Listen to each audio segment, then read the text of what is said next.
de 41 ary 42 de hitantsika mihitsy hoe avy any amin'ny farany avaratra mihitsy ny tyloza mandeha amin'ny tany ity.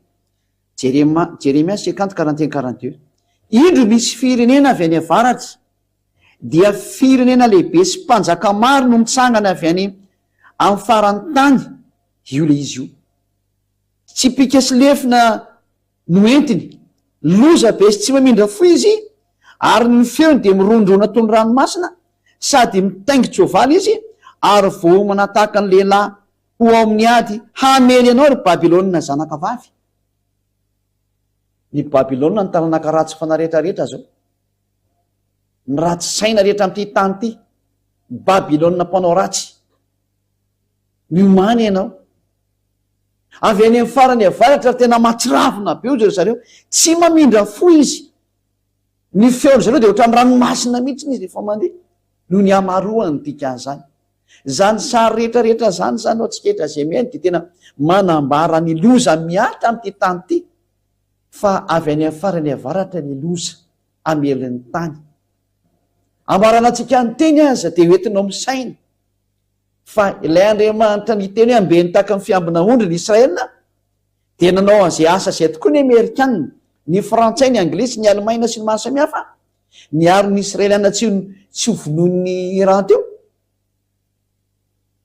Zay Andriamanitra nanome baiko ary tsy azo nitoerina zay mihitsiny ary namerina ny Israeliana ny taniny koa reo olona reo, de ny Amerikanina sy reo tanina reo nazo baiko mamerina anazy eo amin'ny taniny, de tsy misy afaka namaly mihitsy na ny kely azy. De zay Andriamanitra zay ndre no miteny ankehitriny hoe Rosia no amelanareo amin'ny andro farany. Zay Andriamanitra zay no miteny an'izay ndre. Daholo tsika maka an'izay teny ndray. Aiza no misy an'izay teny zay zany ovakitsika ndreny izy ao amin'ny bokyny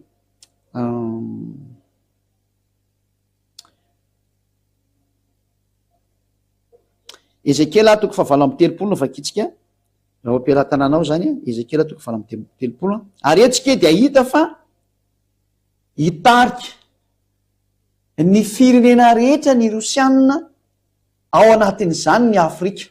Fanambarana efa tany amin'ny 2003 daholo samy fanambarana zany. Raha ho an'ny Madagasikara de efa nenao zany teny zany ny malagasy tamin'ny 2003. Nampianarina taty amin'ny tanin'ny Madagasikara zany tamin'ny radio sy ny televizion. Radio moa ny tena nalaza be tamin'izany teto mifaritra Madagasikara, Antananarivo, Ambohidrapeto. Satria moa zany sady misy station radio, misy televizion zao station hitanareo amin'ny chaîne Yaoso TV io, raha ty Madagasikara sady misy chaîne televizion manana chaîne radio izy. De tamin'izany taona 2003 zany no nivoany zao fanambarana izao. Zay Rosia tamin'izany fotoana zany de tamin'ny 2003 de firenena malemy. Voavy potika izy tamin'ny président Mikhail Gorbatchev, zay potika ny fanjakana Rosianina ilay teo URSS tamin'izany fotoana zany. Potika izy arava ary tsy misy fahefana mihitsy.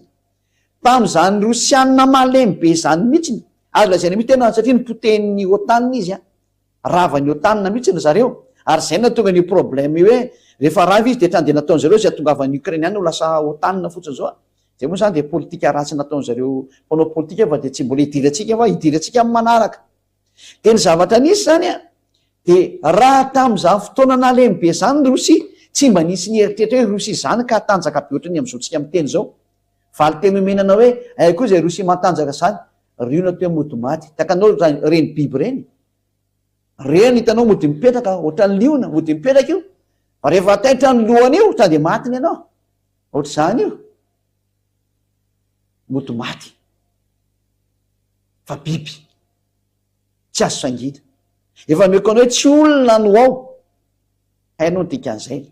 Ary matoa mifindrany ny fivorian'ny firena mikambana. Hoe hitarika ny firena rehetra izy. Aza manantena zany Amerikanina tanjaka zany. Émission amin'ny manaraka. Aratra ny Amerikanina. Zany hoe fa iny ty tenenina ka izay mihitsy n'izy. Fa marena dao zany meko anao zany. Tsy maintsy misy zany na tianao na tsy tianao. Satria ilay Amerikanina nge tsy nalala mihitsy ny misy mibaiko e. Nefa ny saodada mala iava ampianariko anao zao na nomebaiko anazy hoe ambeny tahaka ny fiambina ondry kely izy. De tena na niatra tokoa zany teny zany. Tsara tsika mieritreritra sy misaintsaina sady mandinika tsara hoe tsy maintsy misy le teny io hitantsika rosianina mitsangana io fa ngamo ny amerikanina samy ady amin'ny rosianina zao ianareo no mody miresaka io fa tsy mety zany io tsy mahay miady zany io tsy afaka miady amin'ny rosianina zany ny amerikana mahay an'izany reo ianareo fotsiny tsy mahay an'izany fa mahay an'izany reo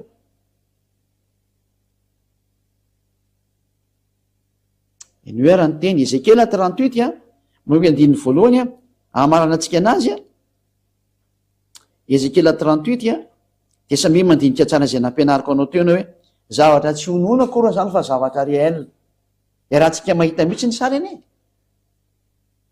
tadidinareo ny teniko fa raha misy ny zavatra farany fetsindrindry to amin'ity tany ity ny fanjakana fetsindrindry eto de ny fanjakana rosianina ny matanjaka indrindra eto de ny rosianina fa io ny tena fetsindrindra tsisy maharaka ny ataony mihitsy nareo zay re arao foana ny zavatra ampianarika eto hitanareo ny fataterany teny am'izay io efa mandeha io izy io Ezekela 9:30 enondrera ny tenin'Andriamanitra zay nandeha afantaranao ny fahamarinana hoe zany hoe mbola azonao eritretina ntsony hoe matanjaka ny israeliana ny amerikanina sy ny frantsay sy ny anglisy masamy hafa ny otanina zany mimalemy sady didy koa zany tsy afaka mihetsika ntsony nareo didy mandeha zany avy eny amin'ny tompony teny miamalemy daholo ny rehetrarehetra satria tsy metsy anao ny ataony le biby na terana tsy ty lalàna avy eny am'le naharanlanitra sy ny tany zany tsy metsy tanteraka ny teniny zay na te hoe dada Yahva sy Yahosoa zanany naniraka an'ilay zandra ny Yahosoa lay zanaky ny dada Yahva ziady azy hitany masonareo Ezekela 38 manomboka amin'ny 1 jusqu'hatrany amin'ny 7 de vene toy hatrany manomboka amin'ny 15 jusqu'hatrao amin'ny 16 ary zay ny amarana antsika ny teny Ezekela 37 1 jusqu'hatramin'ny 7 ary tonga tamiko ny tenin'ny havananao hoe ry zanak'olona manatry fiany goga avy any amin'ny tany magoga zay mpanjaka ny Rosia sy Meseka ary Tobala ary naniny amelezana azy io le terme Rosia fa tonga ary le goga de fiantsonany ny tany Rosia ny andrinan'ny rosianina tamin'ny fotoana taloha zay ary magoga mpanjaka ny Rosia sy Meseka ary Tobala zany magoga zany de anisan'ny razam-be tany alohabe ny rosianina zany mbola ampianarina atsika rehefa mampianatra ny momba ny am'izany resaka zany zazavaina atsika daholo zany fa aleloha arana atsika fotsiny izy ka ataovy izao ny lazay ny ava tompony maro indro amelanao ary goga mpanjaka ny Rosia tena mpanjaka ny Rosia mihitsiny sy Meseka mosoka moa dikan'izany na Moscou ary Tobala moa de zareo miaraka aminy eo andininy 4 hitarika anao ka nisy masomby ny valany ranonao matoy izy zany asiana masombia de taritina ny valany ranony tsy mety mivoaka izy nydika zay tsy mety miady izy zay ny lazako aminy hoe zany Rosia zany ny fetsindrindra ny antony olazaika anareo ny antony fa izao ny antony mahatonga tsy mety miady satria raha vao miady eo izy de potika tsy ny amerikanina ny apotika anazy fa tapitra ny androny zay menanao ny vahoana raha vao izy no mitsangana miady eo de tapitra ny androny de mody mitarazorazo izy fa raha ny fitaovam-piadiana zany rosianina zany lehibe ny extraterrestre ao ambony ao no miaraka aminy ary zany ny teknôlôjia faratampony raha tsy hainareo marina ve zany dana makany de hitanao le izy saingy anao kosa mety tsy tafavelona raha hitanao zany amaty any ianao ary hitarika anao ka nisy masomby ny valany ranonao ary hoentiko mivoaka ianao sy ny tafika ao rehetra elo hoe taritina izy hivoaka tao ary tonga zany famohanana azy tany hivoaka tao zany didiny izy tsy maintsy mivoaka am'izay tsy mahazo mijanona ntsony izy ary tsy mahazo mitarehdrehetra izy fa tonga ny famaranana ny tantara nefa misy fandaminana tsy maintsy mandeha ao anatin'izay fizy tsy maintsy mivoaka ary hoentiko mivoaka ianao sy ny tafika ao rehetra sy ny soavaly de ny mpitsaingy soavaly samy mitafy marevaka izy rehetra de olona maro be mitondra ampinga lehibe sy ampinga kely ary samy mitantsavatra io ary izy fa mivoaka am'izay le Rosia le avy any amin'ny farany avaratra miaraka amin'ny Persianina. Tanareo tsara, izany miaraka amin'ny Rosia am'izao tsika miteny zao, fampianarana tamin'ny 2003 zany. Izany miaraka aminy am'izao tsika miteny zao raha tsy ny iranianina, satria ny iranianina moa ny atao hoe Persianina. Hitantsika tsara ny fiarahan'ny Rosia sy ny iranianina. Iza moa no miaro ny iranianina am'izao tsika miteny zao hoe ny Rosia no nitsangana hoe raha misy mikitikitika iranianina dia eo zay eo akaiky eo hiaro anazy. Tahaka ny Amerikanina miteny raha vao misy mikitika israeliana dia eo zay mitsangana miaro anazy.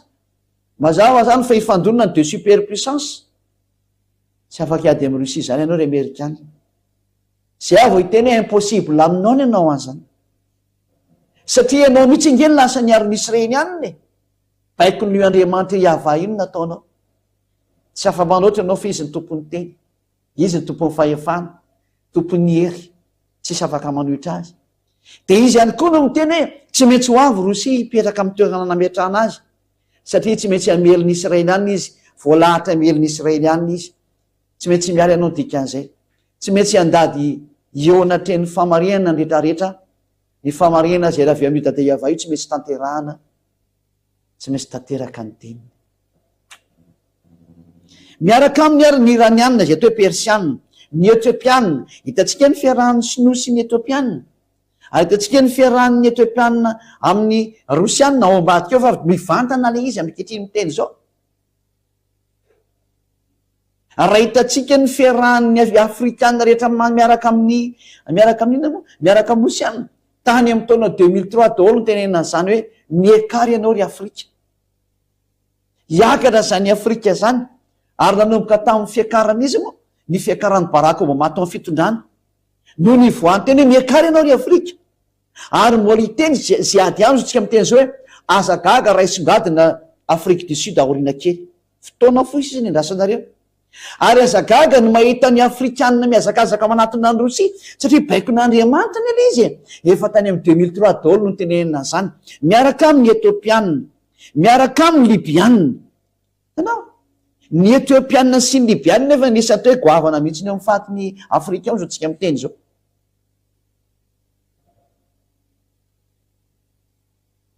Efa tena mivadika makany amin'ina moa, ho any amin'ny faritry ny Rosia daholo ny rehetrarehetra ambonin'ny tany. Ary zay no mahatonga ny faritra Afrikanina rehetra zay taritiny izy moa ty Ibrahim Traoré zao no miantony rehetrarehetra mihitsy hoe hiaraka amin'ny Rosianina am'izay fa oka zay ny fiarahana amin'ny tandrefana. Tenin'Andriamanitra nampianarina tamin'ny 2003 tety Madagasikara zany, tao amin'ny radio HFF amin'ny Touré Soa sy tao amin'ny télé HFF amin'ny Touré Soa, manamarina zany ny mponety Madagasikara tsy nisy zany tamin'ny 2003. Izao hitantsika izao ny fitongalanan'ny Afrikanina makany amin'ny faritry Rosia daholo. Ny hitantsika ny zareo Wagner eo amin'ny faritry Afrikanina ao. Ary ny Afrikanina zay efa mitongirana tsy mety miaraka amin'itsony amin'ny Frantsay sy ny Amerikanina. Ary efa tena azo lazaina hoe miantsy ady mihitsy ny ary ny ataon'ny sasany, tsy te hiaraka amin'ny Amerikanina sy ny Frantsay intsony izy. Maninona? Mandeha ny baikon'Andriamanitra, mandeha ny baikona le fanzy ady avy any amin'ny Dada Yahva hoe lasa hoe miaraka amin'ny Rosia satria baiko le izy. Ohatr'izay hoe ny iraniana hoe miaraka amin'ny Rosia ny arabo.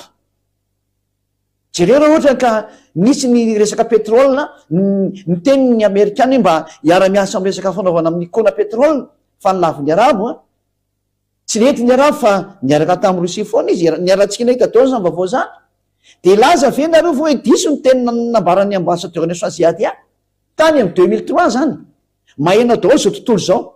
Ary maheno ny malagasy eto Madagasikara, maheno an'izany fampianarana zany.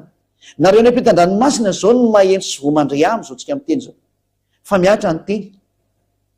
Jereo le ataon'ny Afrikanina fa miala amin'ny Amerikanina sy ny Frantsay, miala amin'ny Europeanina izy. Lasa nakany Rosia izy, tenin'Andriamanitra nge io miatra io e. Tenin'Andriamanitra le miatra, inona zany no avalinareo? Inona zany no avalinareo fa tenin'Andriamanitra miatra io? Io ny Afrikanina tsy mety miaraka amin'ny Amerikanina sy ny Frantsay intsony. Tena tsy pahany zareo mihitsy le izy. Mbola maro ve nareo tsisy tanteraka le teny?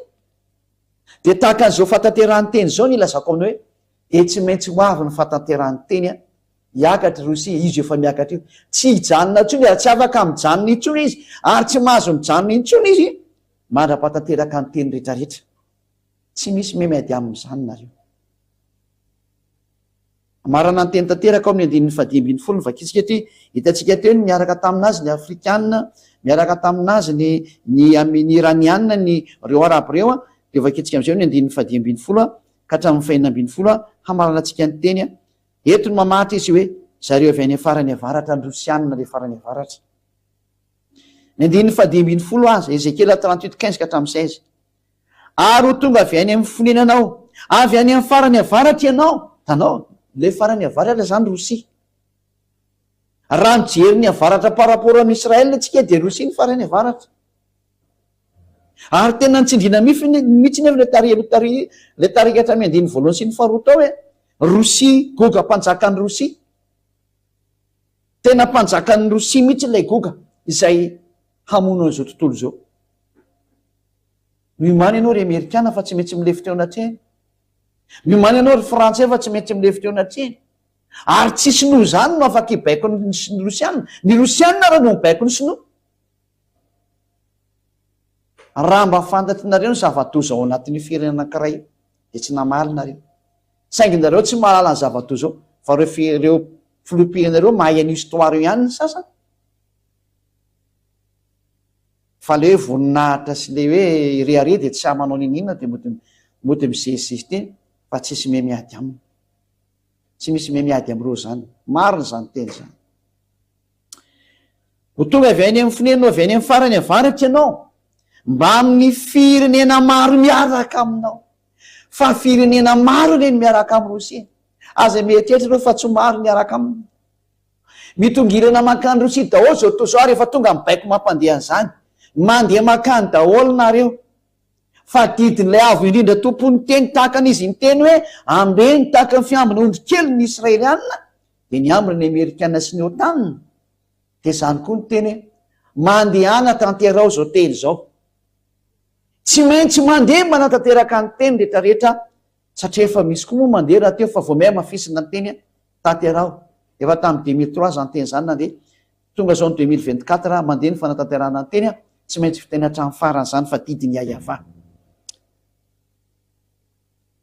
De olona marobe sy miaramila betsaka ary andiny fahinina ambin'ny folo Ezekela 38:16 ary akatra ameliny Israely oloko tahaka ny fiakatry ny rano anarina ny tany ianao. Ho avy izy ameliny Israelianina ihany koa tahaka nataony rehetrarehetra teo ihany, tahaka nataon'ny Asirianina, ny Babilonianina, ny Medianina, ny Persianina, ny Greka, ny Romanina, namely azy daony rehetrarehetra. Zao ndray zany misy amely azy farany, tsy izy ny ameliny Israelianina farany fa ny Rosia. Zay no mahatonga azy tsy mbola velakitiana fa miandry any Rosia. Raha ohatra izy ka misy miketika de manjary tsy misy ompiteny Rosia tsony. Ka mandra-piakatra ny Rosia de tsy misy ambenana izy. Io izy io nefa eo Rosia, mimanao ry Amerikana fa tsy maintsy miala am'izay ianao. Tsy maintsy miala ianao. Tsy maintsy miala daholo nareo amin'ny fiarovany Israela fa tsy mety tsony. Elanareo miasa nareo fa tsy maintsy mandreny teny.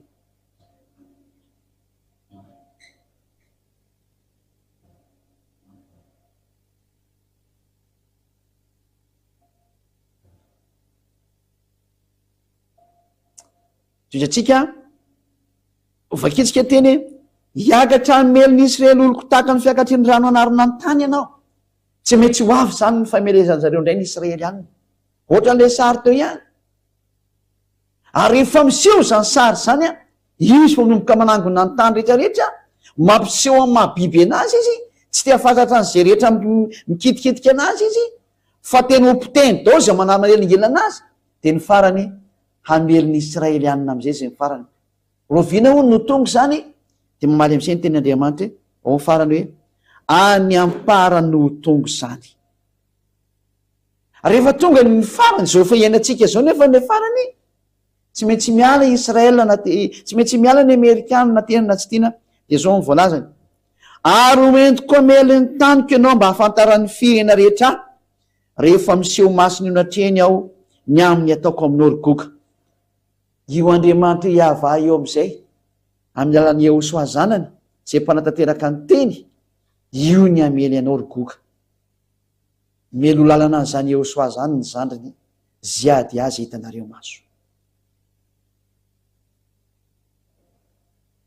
tapitra ny fampianarana androany ny filazana aminao fa tena tsy afaka miady amin'io Rosia io zany ianao, goga mpanjakany Rosia, tsy afaka miady amin'io zany nareo, ny fahendrena aleo miala toy izay potika, fa tsy mahataitra andreo manapotika anareo olombelona, tsy taitra amin'izany reo, Jereva ny anapoteny an'ny Ukrainianina zay rahalahiny, ary azo lazaina mihitsy hoe dadabe ny ary Ukrainianina reo dia dadabe ny raha ny firazana zany resahana, dia tahaka ny dadabe, fa vonoany ataony fainy mihitsy tsisy antra mihitsy izy, tsy mba misy mieritreritra hoe mba fianakaviana ray ihany ankehitrika ka tsy tokony famono, tsy miraharaha zany izy, tsy miraharaha zany mihitsy izy. Ny endry mahita ny lozaka mery ny adala mandrosoka vo, enganika iainy ny teny hatramin'ny farany ianao ary ao ilay fampianarany Iosoa, ary ao daholo ny zahatra ho atoronao eto fa efa tonga ny farany ary efa hifarana le farany, isao miratsan-tananao sisa fa efa tonga ny farany, efa be zay ny lasa, efa kely le ampelantananao, efa hiditra an-tsehatra ilay biby, fotoana fohy sisa, tena taona fohy kely amin'ny ratsan-tanana sisa ny saina dia hiditra izy, tsy azo sakanana tsony ny teny, mirary soanao zay ady aho tonga saina, hijery ny fahamarinana marina anao fa tsy hijery ny zavatra hitany sainao, fa ilay zava-marina nampianarana anao no jerenao amin'izay hoe moa va misy miady amin'io Andriamanitra io, zay na tonga fampianarana zay ady ara, ohatra anao nijery hoe tsy misy Andriamanitra miady amin'io zany, ary tsy misy olombelona zava-boary no miady amin'io zany, Iavana anarany le Andriamanitra ray malalako Iava, ary ny zanany le malalany dia Iaosoa, ary ny rano tonga ety aminareo ety dia Ziadiaha, mirary sonareo ta Inosoa, tonga saina izy mandria, ary tena mijereva ny lalana ovony famonjena ny lalanao, avotiny fanahinao, efa afaka sika. Misaotra dada mara Iava ao, misaotra noho ny amin'ny hasoavanao sy ny hatsaranao, nomenao izao teny mahafinaritra mitondra famonjena, mampafantatra ny herinao an'ny olona rehetrarehetra, ampafantarinao azy marina ny mombanao hoe iza ianao, ianao ilay Andriamanitra Abrahama sy Isaka sy Iakoba tamin'ny fotoana tany aloha tany, ary ianao Andriamanitra ny amin'ny lanitra, Andriamanitra Iaosoa ianao, Andriamanitra any Ziadiaha ianao. Tonga ny fotoana ampafantarana ny fahamarinana amin'ny olombelona rehetrarehetra, ary tonga ny fotoana ampisehoana ny herin'ny lanitra rehetra, hamerenana ny voninahitra mba hatateraka ny tenao hoe ny voninahitro tsy omeko ny ahy, ary ny anarako tsy azo lotony. Iava no anaranao, Iava. Ilay miteny ka tsisy masakana, milaza tsisy matohitra, Iava no anaranao, Iava. Taio zao teny zao, ary zay mandray ahy dia hitondra soa azy ny teny, famerenana azy hitodika ho any amin'ny marina, ho famonjena ny fanahy.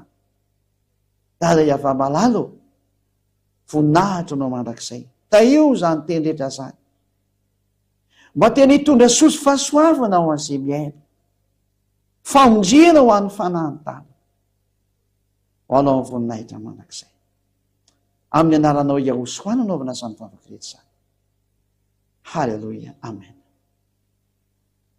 Izay no amarana antsika ny teny tamin'ity anio tia, maraso antsika rehetra samy teny Iosoa ho amin'ny fitohizan'ny fiarantsika indray amin'ny fandarana manokana amin'ny manaraka, velomatory.